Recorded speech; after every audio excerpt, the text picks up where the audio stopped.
नमस्कार जय जगन्नाथ पुणी गोटे जखम कथा को आपन को स्वागत। आज जखम कथार मो रखी आज्ञा शत्रु तैयारी मेसीन बा शत्रु तैयारी कारखाना। आपन को भी कारखाना कौटी अच्छी फ्रांचाइज किए नहीं किए तैयारी कर कारखाना ना आज्ञा सेमती किसी ना।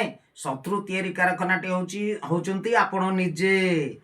आपण जदि केबे काहाकू कौन से आर्थिक साहाय्य करिथिबे केबे भी जदि आर्थिक साहाय्य करिथिबे ताहाले बा करिबा को चेष्टा करुथिबे ताहाले जानि नियंतु आपण जाहाकू साहाय्य करिवे सिए आपणकर प्रथम शत्रु हबो। काहे कहले तार कारण होची जे आपण ताकू आर्थिक सहायता हो कि जे कोनोसी साहाय्य सहयोग करथिबे सिए मने मने भाबुतु ये मते साहाय्य करछि बोली कोठी कहि देबन तो बुझले क्या।